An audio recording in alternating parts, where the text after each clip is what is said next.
तो दोस्तों, जो नए नए बिगनर ट्रेडर होते हैं उनको बहुत दिक्कत होता है जो चार्ट पर अपना सपोर्ट और रेजिस्टेंस को ड्रॉ करने में। और इन इन ट्रेडिंग व्यू पर जितने भी टूल्स दिए रहते हैं उनका उपयोग अच्छे से उनको नहीं करना आता है। तो आज के इस वीडियो में हम लोग बताने वाले हैं कि किस तरह से आप इस टूल्स का उपयोग करते हैं और उपयोग करके अच्छा से चार्ट पर एनालिसिस कर सकते हैं। एनालिसिस करके अच्छा अपना प्रॉफिट बना सकते हैं और लॉस आपका कम से कम हो सकता है। तो चलिए आज की वीडियो में बताते हैं कि किस तरह से इस सभी जितने भी टूल्स दिए रहते हैं ट्रेडिंग व्यू में उसका उपयोग करना। तो चलिए वीडियो पर बने रहिए। तो चलिए पहला हमारा ये टूल्स है। इस टूल्स पर आप क्लिक करिएगा साइड में, तो इस टूल्स में सारे आप लोग को दिख जाएंगे इस टूल्स के आप लोग को कॉपी। इस टूल्स में आप कितने प्रकार के आपको टूल्स दिख जाएंगे, इतने प्रकार है जिन प्रकार को आपका उपयोग करके चार्ट पर अच्छे से एनालिसिस कर सकते हैं। तो इनको सिंपली आपको डेस्कटॉप पर लाने के लिए, मतलब चार्ट पर लाने के लिए सिंपली आप यहाँ पर स्टार का दिख रहा होगा बटन, आप स्टार पर क्लिक करिएगा तो यहाँ पर आपका सेव हो जाएगा, जहाँ पर आपका होम पेज पर दिखाने लगेगा।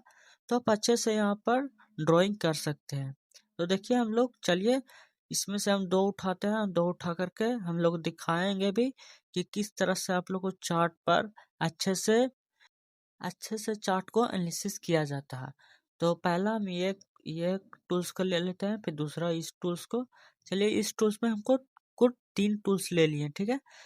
अब हो गया, अब हमारा दूसरा हो गया। अब दूसरा में हमें कई प्रकार के टूल्स दिख जाएंगे। देखिए इतने सारे टूल्स हैं। अब इतने कि आप उपयोग भी करना थक जाएंगे, जितने सारे ट्रेडिंग व्यू में टूल्स देखने को मिलता है। तो चलिए इस टूल में से हम कुछ एक एक टूल्स इसमें से उठा लेते हैं। हमारा कुछ यहाँ पर दिखा रहा है कि 4 टूल्स हमने ऐड कर चुके हैं। अब ऐड करने के बाद हम तीसरा में चला जाते हैं, इसमें चले जाते हैं। इसमें तो हो चुका है, चलिए इसमें इसमें आप क्लिक करेगा तो इसमें भी आपको इतने सारे टूल्स दिख जाएंगे। अब इसमें से हम कुछ टूल्स को सेलेक्ट करके अपना होम पेज पर लाते हैं यहाँ पर। तो हम लोग चलिए एगो इसको उपयोग करते हैं कुछ, और इसको फिर हम लोग यहाँ से कट कर देते हैं। अब चलते हैं हम लोग चौथे टूल्स पर। इस पर क्लिक कर सकते हैं। इस टूल्स का उपयोग किया जाता है कि अब चार्ट पर यहाँ पर कुछ क्या होगा, यहाँ पर कौन सा कैंडल बन रहा होगा, तो आप इस टूल्स का उपयोग कर सकते हैं। देखिए इसका आप क्लिक करेगा तो आप इसमें यहाँ पर लिख सकते हैं, टेक्स्ट कुछ लिख सकते हैं। इस टूल्स का उपयोग किया जाता है। चलिए हमारा कुछ एडवांटेड टूल्स इतना ही हो गया कि आप लोग जो बिगनर ट्रेडर होंगे आप इस टूल्स का उपयोग करेंगे तो आपका मार्केट में प्रॉफिट बनने। आप इतने सारे टूल्स का उपयोग करना जान गए तो आप लोग को चार्ट को एनालाइज करना आप लोग को बिल्कुल आसान हो जाएगा। चलिए इस टूल्स का उपयोग किस तरह से हम करते हैं अपने चार्ट पर, जो आप लोग को दिखाने का हम लोग करते हुए करते हैं। टूल्स का उपयोग किया जाता है हमको रेजिस्टेंस या सपोर्ट को ड्रॉ करने के लिए। चलिए इस टूल्स का हम लोग उपयोग करते हैं। तो सिंपली हमें अपना लोअर लो को मार्क कर लेते हैं। तो यहाँ से हम लोग ड्रॉ कर दिए। चलिए ये हमारा ड्रॉ हो गया, हमारा सपोर्ट ड्रॉ हो गया। अब सपोर्ट ड्रॉ होने के बाद सपोर्ट को थोड़ा सा, सपोर्ट ये हो गया। अब हम रेजिस्टेंस को ड्रॉ कर, चलिए अब रेजिस्टेंस को ड्रॉ करना शुरू करते हैं। यहाँ से हम अपना हायर हाई मार्क करके रेजिस्टेंस को ड्रॉ कर दिए। अब इस चार्ट को आप लोगों ने पढ़ा होगा, त्रिकोणमितीय चार्ट को इसमें पढ़ा होगा।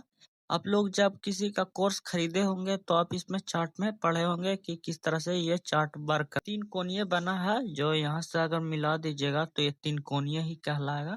तो इसमें मार्केट में किस तरह से काम करता है जो, तो चलिए हमारा सपोर्ट रेजिस्टेंस ड्रॉ हो गया। ड्रॉ होने के बाद भी यहाँ पर बता रहा है, मार्केट में देखने को मिल रहा है कि जब यहाँ से सपोर्ट बनाया, सपोर्ट से मार्केट सीधे ही उठा। उठने के बाद रेजिस्टेंस पे बनाया, रेजिस्टेंस मतलब यहाँ से मार्केट गिरने लगा। फिर यहाँ पर साइडवेज ट्रेंड चलने लगा। साइडवेज ट्रेंड चलने के बाद भी यहाँ पर 2 को अगर मिल जाता है तो ये रेजिस्टेंस का काम करने लगता है। फिर यहाँ से धीरे धीरे साइडवेज चलने के बाद हल्का सा नीचे सपोर्ट बनाया। अब हमारा कंफर्म हो गया कि हमारा सपोर्ट और रेजिस्टेंस दोनों ड्रॉ हो गया है। अब यहाँ सर भी, यहाँ का अगर सपोर्ट रेजिस्टेंस को ब्रेक कर लेता तो हमको अच्छा सा यहाँ से मार्केट ऊपर जाने लगा, मतलब अच्छा से बूम कर सकता था। मगर यहाँ पर भी मार्केट नहीं ब्रेक किया। देखिए ये हम गलत पढ़ते थे, कुछ यहाँ तक होगा। तो चलिए फिर ब्रेक कहाँ किया मार्केट, यहाँ पर ब्रेक किया। यहाँ पर ब्रेक करने के बाद आप देख रहे हैं कि यहाँ से भी छोटा है, यहाँ पर लोग जो छोटे ट्रेडर होते हैं वही यहाँ पर फंसते हैं, क्योंकि यहाँ पर सोचते हैं कि अब चलिए मार्केट ब्रेकआउट हो चुका है, अब यहाँ से हम अपना प्रॉफिट बना सकते हैं। तो ऐसा नहीं होता है, ये कुछ कारणों में ही ऐसा होता है। तो ये 100% में से 80% ये फेक वर्कआउट माना जाता है। मतलब कि 80% सच होता है, 20% में से ऐसा केसेस होता है। तो यहाँ पर आप स्टॉप लॉस अगर लगाते हैं, जो बता देना चाहते हैं कि आप यहाँ पर स्टॉप लॉस लगाते हैं तो आप लगा छोटा लॉसेस होता। तो आप लोग चलिए आपको दूसरे वीडियो में बताएंगे कि किस तरह से काम करता है। चलिए मिलते हैं नेक्स्ट वीडियो में।